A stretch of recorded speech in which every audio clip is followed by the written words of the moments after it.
Entendendo o pensamento de Leslie. Leslie também estava passando por um tumulto emocional. Na realidade, as suas emoções eram iguais às minhas, mas os motivos eram diferentes. Ela se sentia magoada e zangada porque eu fazia pouco da sua fé e procedia orgulhosamente como se fosse o dono da verdade nos primeiros meses após a sua conversão. Embora professasse tolerância por sua fé, a minha atitude silenciosa era: por que vai à igreja? Que há de errado com você que precisa desse tipo de muleta? O que a tornava mais zangada era o fato de eu ter a mente aberta para outras coisas, mas quanto ao cristianismo não havia a mente mais fechada. Leslie sentia-se frustrada porque agora que tinha algo que lhe era muito importante, seu relacionamento com Jesus Cristo, ela não podia abrir-se comigo. Era a primeira vez, desde que ambos tínhamos 14 anos, que ela atravessava uma fase sem a minha participação.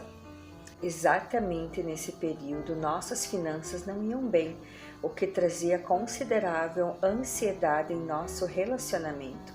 Num fim de tarde, Leslie foi ao nosso quarto, reclinou-se na cama e começou a estudar a Bíblia à procura de respostas. Enquanto lia, passou a compreender quanto Deus a amava e estava começando a entender que Deus queria aliviar a sua ansiedade e enchê-la de paz. Um sentimento de gratidão e reverência brotou de seu interior e ela começou a chorar. Sentiu-se muitíssimo feliz porque havia um Deus que queria ajudá-la, do mesmo modo que um bom pai ajuda uma filha querida. Nesse instante, olhou pela janela e viu que eu chegava do trabalho. Rápida, escondeu a Bíblia debaixo da cama. Sabia que, se a visse com a Bíblia, eu teria motivo para brigar. Teve de secar suas lágrimas, jogar as emoções para o fundo do seu ser e sair do quarto como se nada tivesse acontecido. Tinha acabado de vislumbrar o maravilhoso amor divino que lhe era tão importante a ponto de fazê-la chorar, mas não podia dizer uma palavra à pessoa que mais amava. Foi uma grande frustração.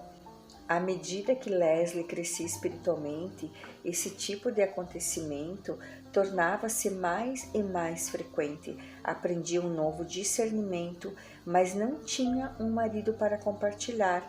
Sentia um grande desejo de adorar a Deus, mas nada me dizia. Ao receber resposta a uma oração, calava-se, pois eu zombaria dela.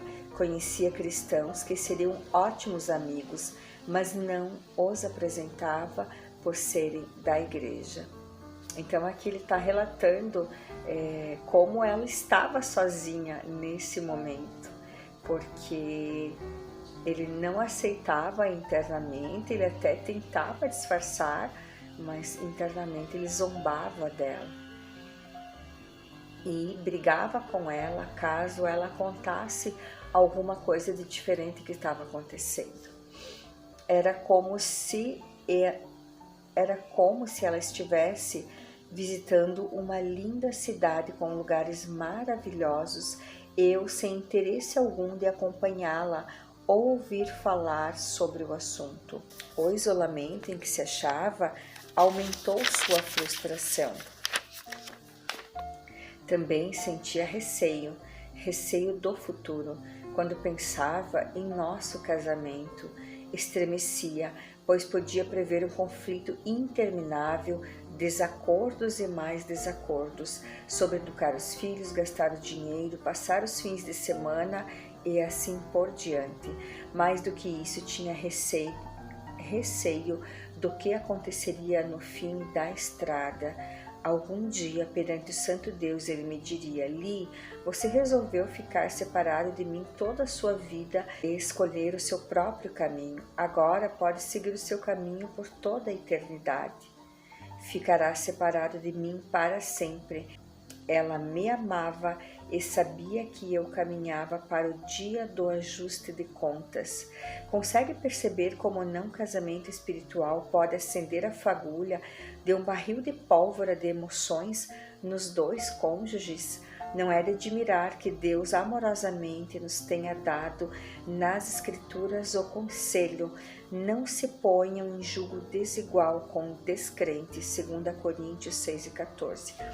Então aqui li agora, relatando neste livro, ele reconhece que a esposa dele tinha um grande amor por ele e sabia que algum dia o ajuste de contas iria chegar perante Deus e talvez ele não faria parte dessa vida que ela gostaria que ele compartilhasse junto a Deus. E nesse versículo de 2 Coríntios 6:14, Deus nos aconselha a não casar com pessoas com fé desigual à nossa, porque em algum momento essa fé ou essa falta de fé de um dos cônjuges vai gerar um atrito. Não era do seu interesse acabar com a alegria de ninguém ou diminuir a possibilidade de encontrar um cônjuge, eliminando aqueles pretendentes que não fossem cristãos. Não estava dizendo que os não crentes não são importantes ou que não sabem amar outras pessoas. Estava apenas tentando proteger os dois cônjuges de uma explosão de emoções que pode destruir um casamento desequilibrado. Se você for solteiro e estiver pensando em se casar, espero que ouça o aviso de Deus.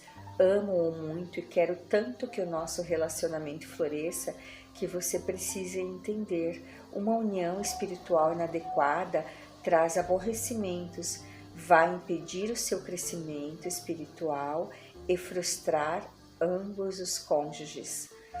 Com muita facilidade, nosso julgamento pode ser obscurecido pela paixão. Depois de eu ter falado sobre esse tema durante 45 minutos, uma jovem chegou-se a mim e disse: estou namorando um rapaz que está analisando o cristianismo e sei que, em breve, ele se tornará cristão. O Senhor não acha que poderíamos nos casar? É apenas uma questão de tempo, pois ele logo se entregará a Cristo. Tive vontade de dizer: leia meus lábios, não se ponham em julgo desigual com descrentes, por amor a ele e por amor a você mesma. Observe a palavra de Deus. Aqui o Lee Strobel está relatando que numa palestra uma moça foi pedir a opinião dele sobre casar com uma pessoa que não tinha a mesma fé que ela, que estava a caminho, e a vontade dele era falar para essa moça: não se ponha em julgo desigual com uma pessoa que não tem a mesma fé que você. Então, quando você for casar, estiver pretendendo casar com alguém, observe isso, porque mais cedo ou mais tarde isso vai causar um desconforto, vai causar atrito entre o casal, podendo gerar até um divórcio, uma separação. Mas muitos cristãos já estão presos a um descrente. Talvez o seu companheiro antes do casamento tenha deixado você pensar que ele era cristão e você descobriu tarde demais que ele estava apenas tentando conquistá-la. Encontrei meu marido numa faculdade cristã. Pensei que ele fosse crente, disse-me uma mulher. Ele cresceu na igreja, falava com os crentes, mas depois que nos casamos, ele fechou a porta para os assuntos espirituais. Ele nunca se importou que eu cultivasse a vida espiritual, mas que espécie de vida é a minha? Ou talvez você seja como Leslie, que se tornou cristã depois do casamento. Seja qual for o motivo que deixa você nessa situação, é preciso lembrar a seguinte mensagem: Deus não abandonará você. Ele dará a você sabedoria para sobreviver. Foi isso que Leslie descobriu. Por ter seguido 4 ideias básicas do conselho bíblico, ela salvou nosso casamento.